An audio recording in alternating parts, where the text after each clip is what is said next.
Hey, what's up guys? Justin from Out of the Basement here. I just got back from Target and I found the new Wave 2 of the 40th Anniversary Empire Strikes Back Black Series 6-inch action figures on the classic Kenner card packaging. I picked up every single one except Lando because I have the original red and black box Lando and I think that's good enough. I don't think it's worth it just for the new face. But I did pick up the 4 others in that wave, and first up I'm going to be reviewing R2-D2. This is of course the Dagobah variant where he's a little dirty, as you can see in that really nice image. I really like the art or the images or the photos that they chose for these classic Kenner 40th Anniversary packages. Of course I'm going to open it. I am going to keep 2 on card. That would be the TIE Fighter and the AT-AT Pilot. Those are going on the wall just because those have been released in the Black Series before. But for the ones I'm going to review, I'm going to open. So here is Dagobah R2 here. I love the classic logo up here. Love the photo that they chose for the dirty Dagobah R2. We have the figure in a bubble right here. It says Kenner down there, of course. Over here, we have the Star Wars logo. Up here in the top right, we have the Black Series logo. And then we have the 5 total figures in Wave 2. This is Wave 2 of the Empire Strikes Back stuff. So we have Snowspeeder Luke, which I will review. I did not pick up the Lando because I have the original one. I did get the TIE Fighter to keep on card. The Rebel Soldier Hoth, which is going to be... I already know it's an amazing figure. Cannot wait to review that and take it out of the box. And of course, we have Dagobah R2 over there. Bunch of, legal stuff at the bottom here. So let's go ahead and take this guy out of the package. Every mint in card collector's worst nightmare. Before we get into the figure, here are the accessories that comes with the new Dagobah R2. Comes with significantly less accessories compared to the classic look of R2 that was released in the Black Series in the orange line and then in the 40th anniversary of Star Wars 1977. I just did a review of that R2, ironically, so if you haven't watched that, check that out and then come back to this one, because this, as far as I can tell, it's the same piece. This is like the little eyeball that comes out of the water so you can find his way, the viewfinder. A subscriber actually just told me what this piece was called and I already forgot. So this is like his little eye. You see the square there, of course. I would have liked it if there was some kind of paint on the viewfinder. I forget if it's orange or green, like it is in the film, but I would have enjoyed that. But it's still a cool accessory to come with. Nice gray, same exact blue, and white plastic. This is, as far as I can tell, the same exact accessory that came with the other R2. And of course, we have this little tab. If you don't wish to display it with that one accessory, this is how you cover up that hole. Again, it's just white. There's a little bit of blue on there, but it doesn't matter at all because the outer is a clean blue, and then you have the white, of course. Strictly talking about accessories right here, just to give you an idea, and also a little bit of information. These other ones still tab in and out like they do on the other ones. You just got to use your nail. So if you have the other release of R2 where it's the clean standard version, you still have these tabs where you can plug in those accessories. And just to give you an idea of how this accessory goes in, it's literally that tab, you use your nail, and then it just plugs right in, right like that. So that's how that gets displayed. Alright, so here is R2-D2 out of the packaging. And I gotta say, right off the bat, love this figure. Looks super dope. I love the paint, but to get this right out of the way, let's make a quick little comparison just to see if it's the same mold. Well, as you can tell, these are practically identical molds. These are identical figures other than paint and accessories. I'm looking here, I'm seeing no difference in the mold whatsoever. If anyone has any sort of information on if this is a different mold, which I do not believe it is. I mean, why would it be? Comment down below, but as far as I can see, this is the same exact mold. This is, just for point of reference, this is the 40th anniversary Star Wars R2. and obviously the Dagobah on the left. These are identically the same other than paint. So if you're not a fan of this figure, you probably will not be a fan of this figure either. However, let's take a closer look at detail on the new Dagobah R2. The paint apps are super clean. I just made a review of the other R2, so I don't want to like make all the same points. This pegs out, so again, if you have the other R2, you can put the jetpack accessory in there if you wished to do that. So that's pretty cool. Because like I said, these are the same exact figure. You can tab all of these out for those other accessories. Again, we have a nice chrome paint, super nice, deep, dark blue for the blue parts of R2-D2. You know, I mean, it ultimately just comes down to a preference. If you like the classic clean look, or if you would prefer this dirtier, grimier Dagobah version. However, this is easily accessible, easily, you know, ready for purchase. I got this at Target. Check your local Targets if you want this guy. The white and blue is all clean. There's a lot of great sculpt work. Let me see if I could zoom in a little bit more.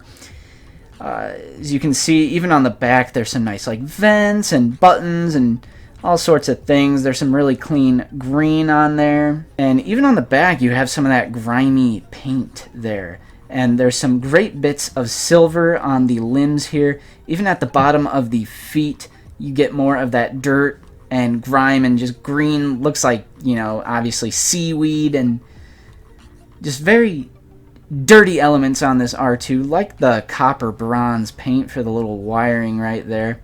It's most dirty at the base, at the bottom right here. But even then, you have some of that. It almost looks black, but it's supposed to be, you know, a really dark blue. But you can tell that there's some great detail on this, great sculpt, and fantastically applied paint. I like the smudge up here on the head. Super clean red dot right there.